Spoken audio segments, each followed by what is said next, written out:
Welcome back to my YouTube channel. My name is Laurent Boukobza, and today I'm going to play and present for you 4 preludes by Chopin, number 13, 14, 15 and 16. Yes, the famous one, the super hard one, probably one of the hardest of all the preludes. Before I start the presentation, I made an introductory video. You can click on it. I explain all the things you need to know before listening to my presentation, so please watch the video before watching this video. If you want to listen to all 24 preludes right now, no interruption, no commercials, just click on the link above to become a member. And if you can't become a member, no problem. Just don't forget to subscribe to my channel right now, that you won't miss the next videos. So before I present them to you, let's listen to them first thing, okay?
Haha, you like this one, the 16th, don't you? The 13th prelude comes from the 12th one before, so Chopin thought it needed something to calm down. Something close to actually a nocturne. I would like to show you all the subtleties on a piece that's so gorgeous. We have that right hand.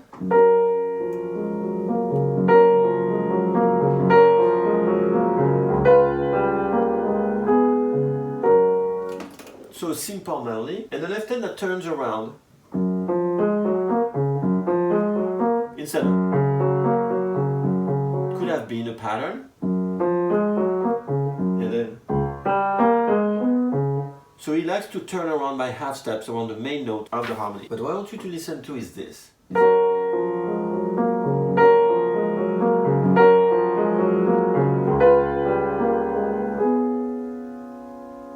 You hear that?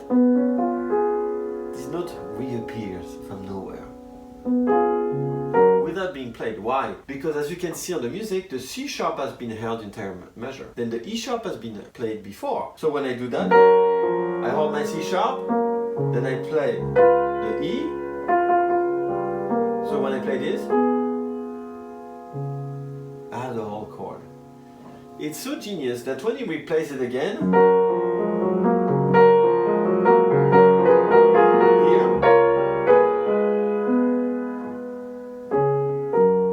it on the last eighth note. You see, it's not by chance. And then beautiful solo at the left hand at measure 8.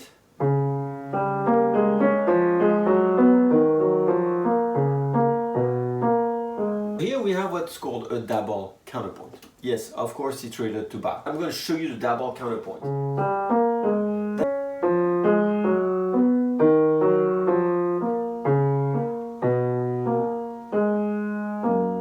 You see? We have two hands playing two different notes, and I can isolate them.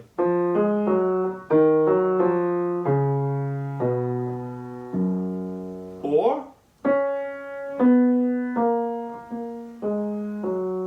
you see, that gives two melodic lines at the same time. They are not written as two melodic lines, but that's the way to understand them. It's gorgeous. And then you start over. Measure 9 now. So exactly like the beginning. Exactly like the beginning. But that G now comes as a 16th note and not as a quarter, not as a ninth note. You see three variations. I've said that so many times in my videos, you must be sick of it, but it's true. Composers don't like to repeat the same things the same way. They give you a chance to look at things differently. And comes that middle section that's absolutely genius. Più lento, so a little slower.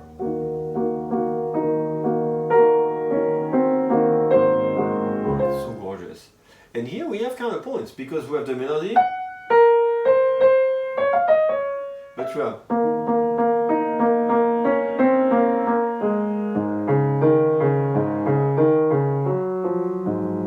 Okay? I'm at measure 26. I'm going to show you my favorite sections of this prelude because it has a blue note in it.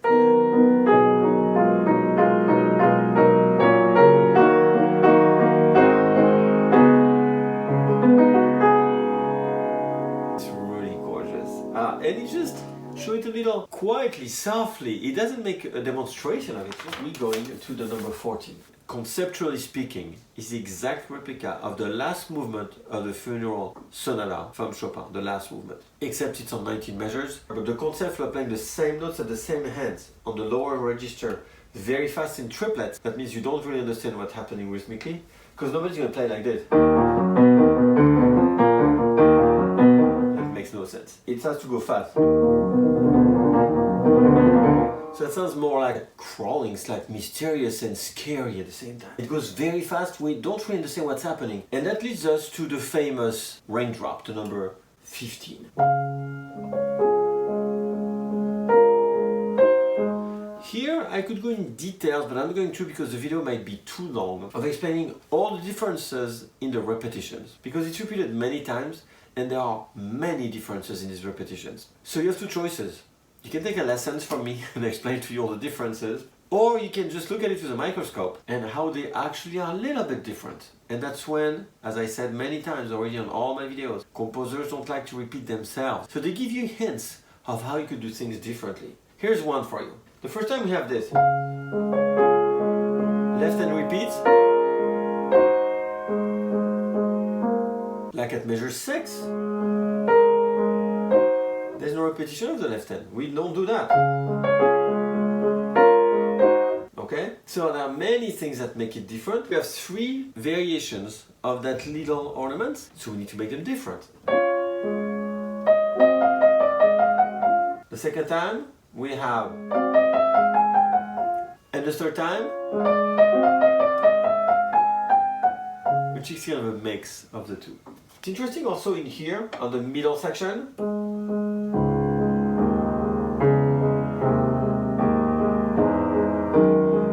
we also have counterpoints again. We have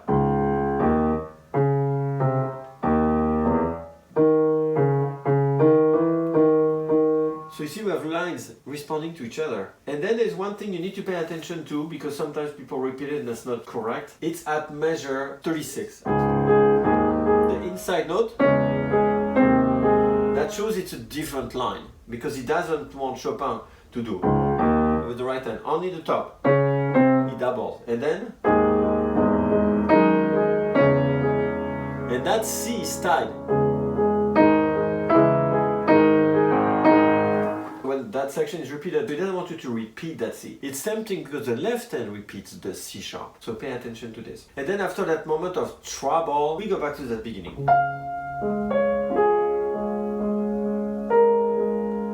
Interesting, you see here, there is not the left hand. Look this. Is it a mistake? Did Chopin forgot to put the left hand? To be honest, I don't really know. When he presents it for the first time, it's always, but not here. And the second time we have it, at measure 80, doesn't do it either, so I'm not sure. And there's a slentendo, then a cadenza.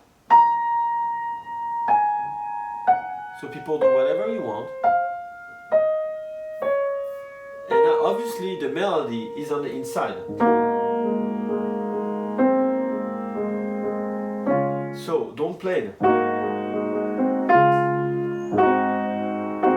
Note, because that's not the melody. Let's go to that famous number 16. So number 16 says a lot of things that I was very shocked when I looked at it. It's only forte, it's not fortissimo.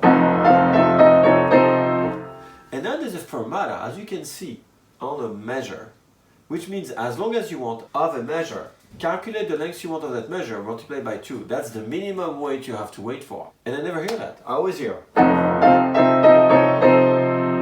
You hold that? That's not what's written at all. It says break as long as you want. And it's fortissimo only at measure 18. Before that's not fortissimo. And if you can look carefully, there's all these hairpin going up and down and up and down. In forte, at measure 10, it says crescendo. In romantic music, crescendo means you have to start piano, because you have to crescendo, so if you start loud, you will never crescendo. That's a really demanding piece for the right hand and the left hand. When you reach at measure 14, the climax of that crescendo, then it diminishes 3 times in a row. There's never a crescendo anymore. The only crescendo that appears is at 17 to go to the fortissimo. One thing that's important that you need to listen to is the left hand.